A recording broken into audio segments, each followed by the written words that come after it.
America और Iran ने क्या फिक्स्ड मैच खेला? क्या जो ट्रंप ने सीज फायर करी वो पहले ही डिसाइड हो चुका था, या ये सीज फायर हुई नहीं? इजराइल क्या करेगा? ये सब पे बात करने नहीं आया हूं मैं बात करने आया हूं भारत के अंदर जो ब्रिलियंट लोग हैं, जो पत्रकार हैं, जो यूट्यूब पे बड़े बड़े हैं, जिनके आपने नाम सुने होंगे, रवीश कुमार, वो 4 PM वाला, प्रसून बाजपेयी। ये लोगों की क्या अद्भुत ब्यूटी हुई, क्योंकि अब सीज फायर हो गया है तो थोड़ा मजाक करना, थोड़ा रोस्ट करना बनता है, क्योंकि 11 साल से मोदी सरकार रोज गिराने के बाद इन्होंने ट्रंप की सरकार भी गिरा दी।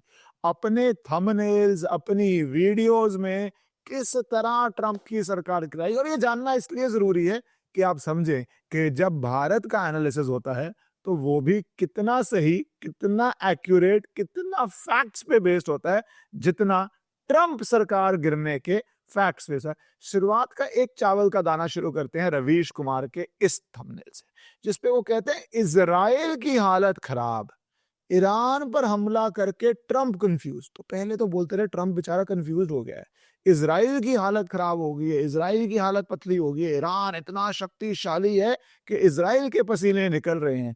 फिर ये कहते हैं कि नहीं, डोनाल्ड ट्रंप बहुत कंफ्यूज हैं, पता नहीं करेंगे, हमला नहीं करेंगे। ट्रंप तो लोगों को कंफ्यूज कर रहा था। वो ट्रंप अपना ही एक सुपरस्टार कलाकार है। मैं सुपरस्टार बोलता हूं क्योंकि जो व्यक्ति हर एक्सपेक्टेशन को डिफाई करते करते प्रेसिडेंट ऑफ यूएस बन जाता है, उसमें अपने लेवल का, अपनी तरह सोचने का दिमाग, एक डिफरेंट दिमाग ही है। वो आप कह रहे हैं कंफ्यूज्ड है, अगले दिन ही पता चलता है जी उसके बॉम्बर्स गए, उन्होंने बॉम्ब डाला। तो रवीश कुमार कहते हैं ये तो होना ही था, एक दिन पहले ट्रंप कंफ्यूज है। ट्रंप से आप फोन पे बात कर रहे हैं कि भैया तुम कंफ्यूज हो ना, ट्रंप कौन जात है तू, ये तो पूछ ही लिया होगा। उसने बताया मेरी जात ये है कि मैं यूएस का प्रेसिडेंट हूं, मैं कंफ्यूज हूं नहीं हूं तुम्हें समझ नहीं आएगा, मैं जाके जो करने का मन है कर देता हूं। अब इजराइल मानता है नहीं मानता, सीज फायर होता है, वो तो एक सीरियस विषय है। पर यहाँ पे पत्रकारिता में फिर भारत को कोसते हैं, बोलते हैं ईरान का एहसान भूल गया है भारत। ये रवीश कुमार ही हैं। सोनिया ने पूछा मोदी सरकार से कैसी है विदेश नीति। सोनिया गांधी जी सवाल पूछ रही हैं मोदी सरकार से कैसी है विदेश नीति। चलो इस पे तो डिस्कस करेंगे, पर उससे बेहतर ईरान का एहसान भूल गया भारत। आप ये नोट कीजिए, जो सारे यूट्यूबर्स हैं मोदी सरकार गिराने में लगे रहते हैं, और मैं गिराने वाले पे भी आता हूं, जो मोदी सरकार को गिराने पे लगे रहते हैं, वो क्यों एक तरफा ईरान की तरफ हो गए? सोचिए, इनको क्या लगता है, क्या रीजन है? इसको आप नीचे कमेंट करके बताइए। ये क्या इनकी ऑडियंस आपको लगता है पाकिस्तान में है, या ये डोमेस्टिक ऑडियंस के लिए, या इनकी इंटरनेशनल ऑडियंस ऐसी है जो चाहती है ईरान जीते, इजराइल? अरे क्या, इनको हर व्यक्ति सोच के काम करता है ना, अपनी ऑडियंस के लिए काम करता है। और यूट्यूब तो एल्गोरिथम का खेल है। तो ये आपको कॉन्टेक्स्ट में याद रखना। जब ये मोदी सरकार गिरा रहे होंगे, आरएसएस बीजेपी की लड़ाई करवा रहे होंगे, कह रहे होंगे कि अरे भैया पीएम मोदी रिजाइन करने वाले हैं, उनकी गद्दी जाने वाली है, ये सब 11 साल से चल रहा है, जनता को फर्क नहीं पड़ता। बट कुछ सेगमेंट्स में आप जब ये न्यूज करते हैं तो आपको इनकी ऑथेंटिसिटी पता होनी चाहिए। तो फिर रवीश कुमार पे चलो बाद में आते हैं, थोड़ा सा रवीश कुमार से हम आगे बढ़ जाते हैं। 4 PM वाले भाई साहब पे आते हैं। अंतरराष्ट्रीय कानून के खिलाफ एक्शन लेके ट्रंप फंसे। रोज तो मोदी जी फंसते थे, कभी योगी जी फंसते थे, कभी अमित शाह जी फंसते थे, अब इन्होंने ट्रंप को ही फंसवा दिया। ट्रंप को पता भी नहीं होगा कौन हो, बट वैसे तो इनको भी नहीं पता होगा मोदी जी को, बट चलो ट्रंप फंस गए। अंतरराष्ट्रीय कानून के खिलाफ एक्शन लेकर फंसे ट्रंप, अब कुर्सी जाएगी। ये जाएंगे और ये जाके कुर्सी टड़ाक करके छीनेंगे, और यूएस प्रेसिडेंट की कुर्सी यहाँ पे भारत में बैठे यूट्यूबर उड़ा देंगे। ईरान पर धोखे से हमला किया ट्रंप ने। वो था ना एक भुट्टो, रात को मेरे को इतनी पतली आवाज करनी नहीं आती, I am sorry, so it will not be very funny, पर जिनकी पतली आवाज है वो बोल सकते हैं उस आवाज में कि रात को कौन आते हैं, रात को कौन हमला करते हैं, रात को चोर आते हैं। जो भुट्टो की है, शायद क्लिप मिले तो वो भी डाल देंगे। कौन रात के अंधेरे में हमले करते हैं, चोर रात के अंधेरे में हमले करते हैं, बुज़दिल रात के अंधेरे में हमले करते हैं। अगर उनमें हिम्मत होता तो वो दिन में आके ऐलाने जंग करते हैं। तो वो भुट्टो जी रात को कह रहे थे कौन आता है, कोई वार्निंग दे के आता है। वो ट्रंप को कह रहे हैं, ट्रंप ने धोखे से कर दिया। ट्रंप कह रहे हैं ईरान ने तो वार्निंग दी। बेसिकली ईरान डीएस्केलेट करना चाह रहा है। मुझे ईरान से कोई खास प्रॉब्लम नहीं है, भारत के साथ भारत को रिलेशनशिप बैलेंस भी करने हैं, पर धोखे से हमला कर दिया। वॉर में क्या करेंगे, पहले चिट्ठी लिख के भेजेंगे कि हाँ भैया मैं इस समय यहाँ पे मारने आ रहा हूँ। कोई बॉलीवुड की 3rd ग्रेड मूवी चल रही है या वॉर चल रही है, पर तख्ता पलट करने के लगे होते। ट्रंप ने बिना मंजूरी के हमला कर दिया, ये जाएंगे कोर्ट में। जैसे ये सोचते हैं भारत में हर सरकार के डिसीजन को कोर्ट में चले जाते हैं, जीते ना जीते वो अलग बात है, कोशिश तो यही करते हैं। तो यहाँ पे भी ये करेंगे कि ट्रंप की कुर्सी जाएगी। कौन सी कोर्ट लेगी मुझे नहीं पता, पर इनके दिमाग में कुर्सी जाएगी। फिर आगे चलिए प्रसन्न वाजपेयी पे आते हैं। उनका मैंने बताया था ना, पीएम मोदी जब साइप्रस गए थे तो कितने गुड मॉर्निंग, और जो आप ट्वीट पढ़ेंगे ना, वो गुड मॉर्निंग, साइप्रस से मिलते हैं, आबादी दिल्ली के मोहल्ले के बराबर, कुल क्षेत्र अहमदाबाद के बराबर। ये अपनी तरह से सोचा होगा क्या मैंने ट्वीट किया है, क्या मैं एक्सपोज कर रहा हूं पीएम मोदी को कि क्यों इतने छोटे देश में जा रहे हैं। बाद में जब कमेंट्स आए तो शायद तब समझ आई होगी कि भैया एक सी पोर्ट, एक एयरबेस के लिए लोगों ने जंग लड़ी है। कितना सा होता है सी पोर्ट एयरबेस, क्योंकि आपको एक स्थान चाहिए अपने दुश्मन की दुखती रग पे हाथ रखने के लिए।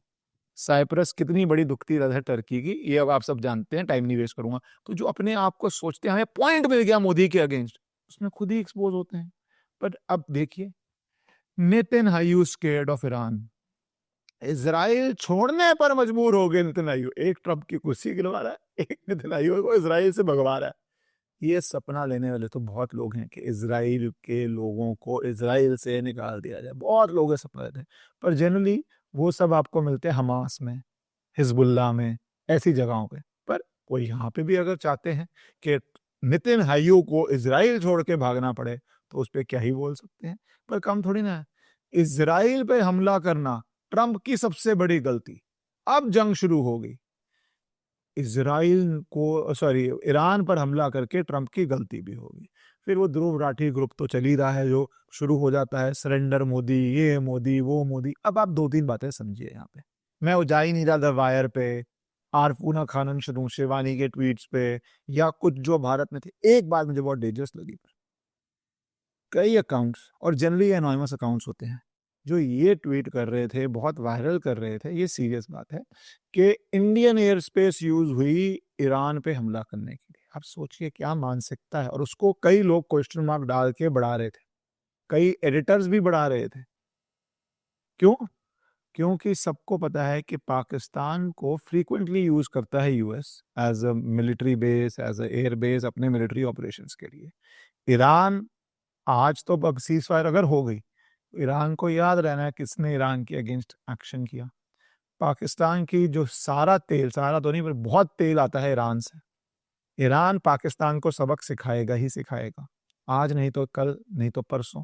उसके लिए प्रॉब्लम उस फ्रंट पे क्रिएट करेगा, यहाँ तो भारत है ही है, बलूचिस्तानियों की मदद करेगा, उधर अफगानिस्तान की प्रॉब्लम है।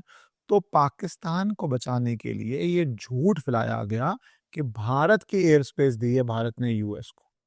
भारत न्यूट्रल रहा है इसके अंदर टू लार्ज डिग्री। भारत बात करते रहे मैच्योर पॉलिटिशियन की डीएस्केलेट करने की। तो हमारे फैक्ट चेक ऑफिशियली ने कर दिया कि ये झूठी खबर है, पर तब तक बहुत जगह फैल चुकी थी। हमारी गवर्नमेंट कम्युनिकेशन को भी इम्प्रूव करना पड़ेगा कि इमीडिएटली 1-1 घंटे, आधे घंटे में टेक्नोलॉजी यूज करके जो बड़ी झूठी खबर है उसको वहीं के वहीं फैक्ट चेक करें।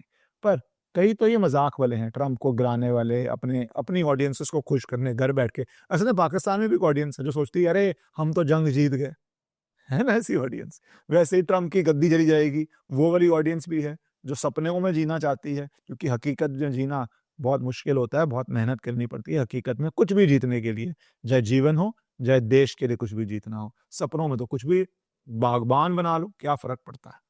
तो वहां पे ये जरूरी है। पर इजराइल के अगेंस्ट बोल लिया, ईरान को जिता लिया। अब जब सीज फायर हो गया और ईरान ने वार्निंग दे के अटैक किया, वो एक अलग ही स्टोरी है कि हम सोशल मीडिया के जमाने में आ गए हैं कि लड़ाइयाँ भी सोशल मीडिया की तरह हो रही हैं, मीम्स भी बन रहे हैं, सीज फायर भी ऐसे हो रहे हैं। इजराइल मानेगा, कल क्या होगा किसी को नहीं पता है। पर ये जरूर पता है कल जो भी हो, भारत में ऐसे यूट्यूबर हैं जो मोदी की सरकार और जो भी किसी भी ईरान पे करे अटैक, जो हमास का साथ ना दे, जो पैलेस्टीन का साथ ना दे, उसकी सरकार गिराने को रोज तैयार है। देखिए, कभी कभी आनंद आता है, जरूर देखिए ऐसे लोगों को, बट ये वीडियोस ऐसे जरूरी होते हैं कि आपको इनका ट्रैक रिकॉर्ड पता रहे। कुछ इनमें से योगी आदित्यनाथ को चुनाव नहीं हरवा रहे थे बीजेपी को, योगी आदित्यनाथ को उनकी अपनी सीट पे हरवा रहे थे। वही लोग हैं अब ट्रंप की सीट के पीछे आएंगे। अगर ट्रंपा ने पढ़ लिया, वैसे पढ़ेगा नहीं, समझेगा भी नहीं, देखेगा भी नहीं, तो मुझे पता है उसका तो कुछ नहीं जाएगा। बट अब जो ये लोग सारी ऐसी बातें कर रहे हैं, इनके लिए बड़ी बड़ी चुनौतियां खड़ी हो जाएंगी। भारत माता की जय।